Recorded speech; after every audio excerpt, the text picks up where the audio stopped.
Do you ever work with seagulls in your office? Do you suffer from excessive seagull-ism in your workplace? Let me show you a very simple example to illustrate what I'm talking about.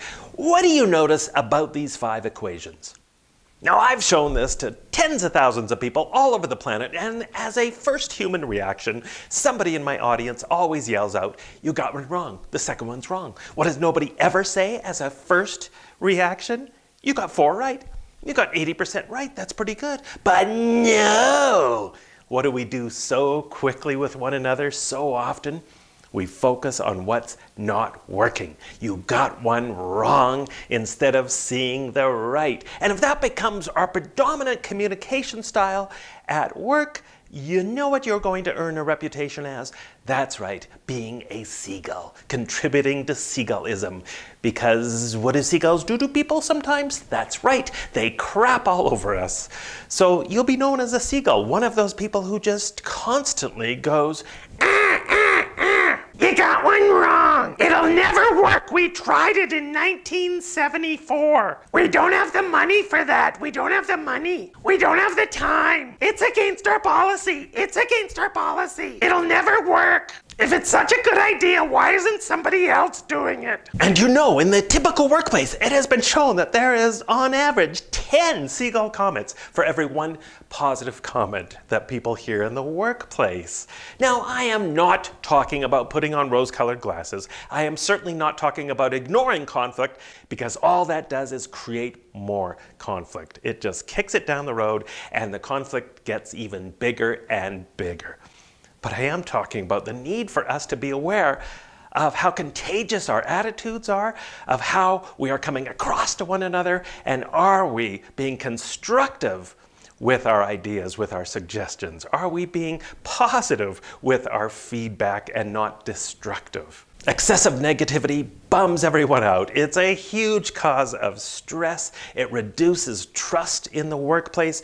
It lowers collaboration at work. It creates those silos where people just want to work in their own little kingdoms and not cooperate with one another. It impacts creativity and innovation at work. It impacts every aspect of your workplace culture and your happiness. Now, let's be clear, there's no silver bullet to get rid of negativity in your workplace overnight. It takes an ongoing intentional commitment on everybody's part to make sure that negativity is kept at bay. It takes a commitment to build a kind of workplace where people feel supported and valued and appreciated and respected. It takes a commitment to open and honest and transparent communication so that negativity doesn't take over. Here, however, are 25 specific ideas, 25 strategies you could try in your workplace to keep those seagulls at bay. Number 1, make sure you don't hire any seagulls. Don't hire brilliant jerks. As so many great inspiring workplaces around the world have learned, you have to invest in your hiring and onboarding practices. You have to hire intentionally, first and foremost, for attitude. Beryl Health Call Centers talks about how it's a real pain in the butt to get a job working with them because, as they say, an even bigger pain in the butt is trying to get rid of somebody that you've hired who becomes a pain in the butt. So invest relentlessly in your hiring and onboarding practices. Number 2, teach everybody the 3 L's that Beryl Health Call Centers, again, uses. Every time somebody at Beryl is upset about something, concerned about something, everybody understands that they have 3 choices that all start with the letter L. Number 1, they can lobby to change it. So if you have a better suggestion, of course, let us know. Number 2, sorry, but you're going to have to learn to live with it because it's a policy, it's a regulation, it's the law. It's not going away. There's nothing we can do about it. So figure out a way to learn to live with it. And number 3, ultimately, as a mature, responsible adult over the age of 12, if you're really unhappy and you're really turning into a seagull, you can leave. Number 3, create a positive goal around everyone's contribution to your culture. Make sure everyone understands, in other words, that part of their job is to contribute to a positive team environment, a positive workplace environment. A bank in Copenhagen, Denmark does this very well, where all the employees understand that part of their job is to deliver phenomenal customer service, but equally important, part of their job is to contribute to a positive team environment that is so positive people want want to show up to work on a Monday morning. Number 4, create some fun, visible reminders for everyone to keep that seagull voice in check. Fun posters, fun quotes of the day, funny signs, just something to remind them, something visible. AFA JC&Co, an outdoor advertising company based in Copenhagen, Denmark, did a very simple thing to remind everybody of the importance of their attitude and how they're coming across to other people. They put up plexiglass cases all over their offices, all over their factory, and then they have hundreds, probably thousands of these green and red balls everywhere. And all you have to do as you're going about your workday is drop in a green ball if something's going well, if you're happy, you're in a good mood, you had a small win, you had a good conversation with somebody, a red ball if you're a little about something. And it just serves as a visual cue, a visual reminder to think about your attitude and how you're coming across. Number 5, hey, why not create an anti-seagull campaign in your workplace with the slogan, less squawk, more talk. Number 6, turn complainers into explainers. I have a whole handout about this on my website, www.mikekerr.com.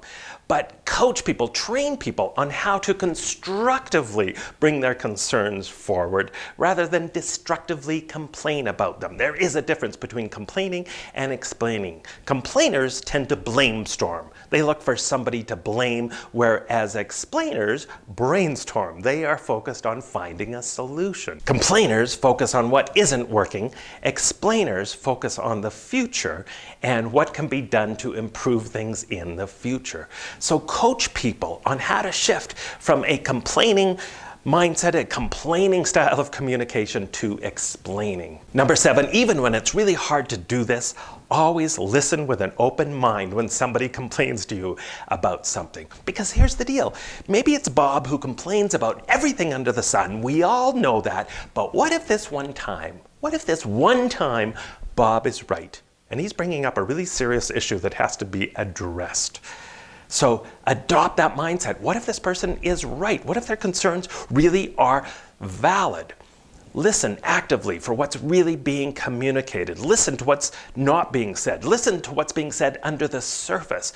Listen with empathy. Put yourself into their shoes and ask the question, what if they are right? You know, it could be that they're just not very good at communicating. They're not very good at communicating in a constructive way because they've never been taught and they just don't know how.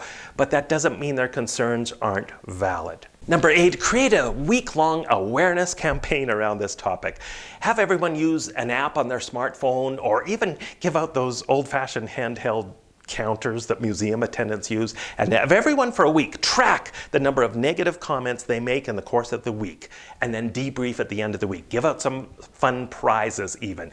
Just raising that awareness goes a long ways towards people just being more self-aware of how they're coming across and minimizing negativity. Number 9, try the Smile Transfer Protocol program that my friend Barry Williams initiated in one workplace, where he encouraged everyone every week to keep track of how many smiles they generated on other people. So not how often they smiled, how often could they get a smile out of other people. And then he would reward a small prize at the end of the week. Whoever generated the most number of smiles would get a small prize. So try the Smile Transfer Protocol program. It's a great way to spread some positive energy in any workplace. Number 10, create a gossip blocker kind of campaign.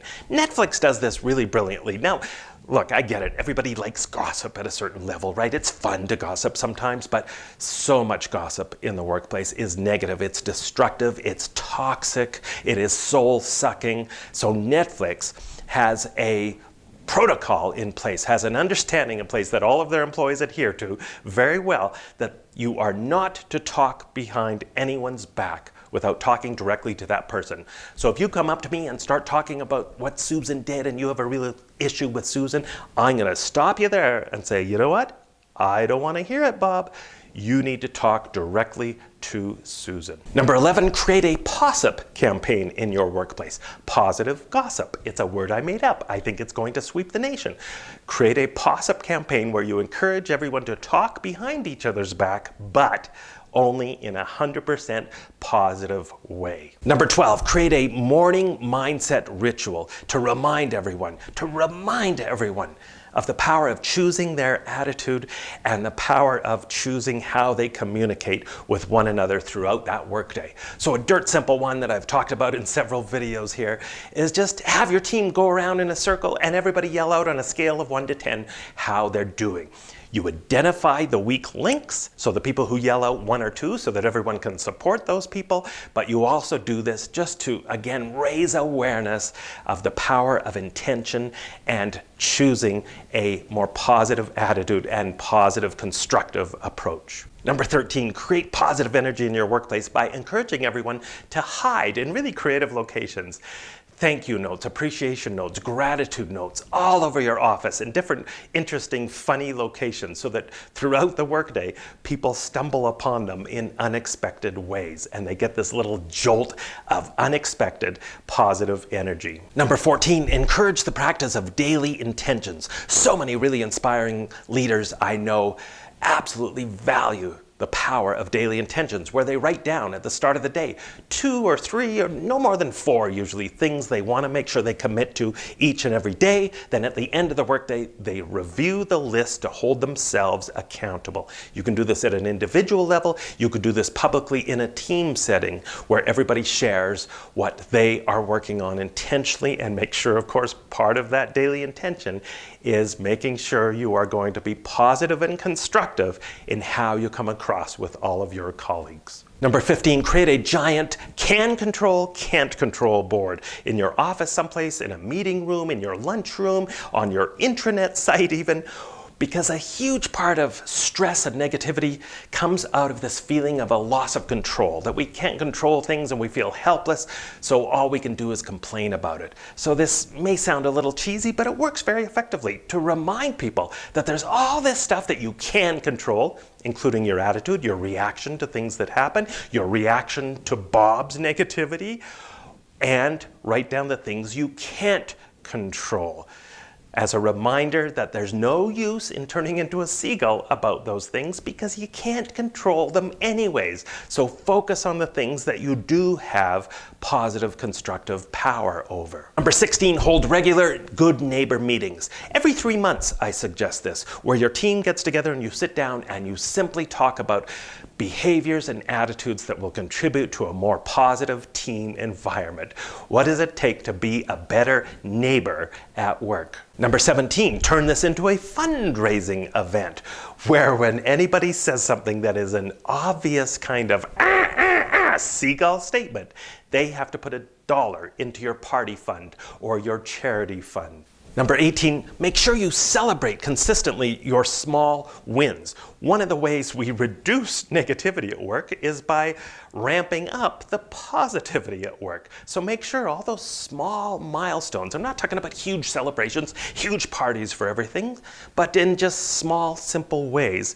Make sure you intentionally celebrate the small steps, the small wins, the small progress you are making at an individual level, at a team level, at a company level. Number 19, make sure you give everyone a voice. One of the reasons negativity festers in so many workplaces is because people don't feel they have an outlet, that they're not being heard. They don't have a voice. So make sure you are intentional about creating real opportunities for real conversations, for real feedback from your teammates, from all of your employees. Number 20, ask for ideas and solutions. Make sure that everyone understands that you welcome and value suggestions, input, and ideas, but you do not welcome and value seagull kind of complaints. So if you have a complaint, if you have a concern, make sure people understand they have to come forward with at least 1 or 2 alternative ideas, 1 or 2 solutions that will work for everyone. And make sure everybody understands that. And if somebody comes to you and they're complaining and turning into a seagull, try to shift them into that solution-focused mode. So just partner with them and say, okay, what can we do to solve this? It doesn't help anyone to just complain about it. Let's focus on solutions. Number 21, give people an outlet to express their seagull voice, their inner seagull, but in a fun way. So you make it safe for them. You give them a playful outlet. For example, in one company I worked, we, in our meetings, used to have a wine and cheese section. Now, not wine like this, but wine, where you were allowed to whine in a funny, exaggerated way. But the agreement was, whine now and then forever hold your peace, because we don't want you whining out in the hallways. So here's your chance to get it off your chest, but in a fun, playful way, so it wasn't destructive. We also used to do a rumor mill section in our meetings, so people could bring up uncomfortable rumors they heard, but in a fun way. So you would have to look up and down the table and then say, word on the street is, and introduce your rumor. So it made it a safe, playful way to talk about something that otherwise might have felt a little negative to bring up. Number 22, reward people for the negative stuff that happens. Reward people for the stressful events in the workplace to minimize negativity. One dirt simple example, a bank manager in New York was frustrated because the tellers weren't helping the obnoxious regulars. In fact, they were pretending to hide behind the counter when they would come in. So he rewarded their stress by introducing the jerkiest customer of the week kind of award. So at the end of every week, whoever had to deal with the most obnoxious, biggest jerk coming into the bank would get a small reward. And it helped reduce the negativity because it flipped it around into something fun, and they would get a positive reward for dealing with it. Number 23, reward your positivity champions. We get more of the behaviors and attitudes we reward and recognize. So reward those people that are contributing to a positive workplace culture. Give out a ha-ha award, for example, to whoever best keeps everyone laughing and keeps their spirits up, especially during really challenging, difficult times. Or an I Got Your Back award to whoever best looks out for each other's mental and physical well-being at work. Number 24, ignore the fun suckers. Honestly, there are times where you just have to make the call to ignore the fun suckers and not let them drag you down. I cannot tell you how many of my clients talk about how they don't do certain things because of 5% of their employees who are the fun suckers, who crap all over everything, so they're just not even going to bother doing this fun initiative. Don't give them that much power. Don't let them win. There are times when the best strategy is to, as difficult as it can be, ignore the fun suckers. And 25, last but certainly not least, infuse your workplace with a spirit of fun. Infuse your workplace with loads of humor. Make sure your meetings embrace a lot of humor because they are important touch points. Create fun rituals and traditions to infuse your workplace culture with a spirit of fun. The more fun you have in your workplace, the more positive fun you have in the workplace, the harder it is for seagulls to thrive. So what about you? What do you do in your workplace to keep those seagulls at bay? What do you do to encourage a more positive workplace environment and minimize the negativity at work in your workplace? We would love to hear from you, so leave a comment in the comment box so we can all learn from your experience. And if you haven't yet subscribed to my channel, Inspiring Workplaces, I would invite you to do so. Join our growing community as we continue to talk about inspiring workplaces that rock.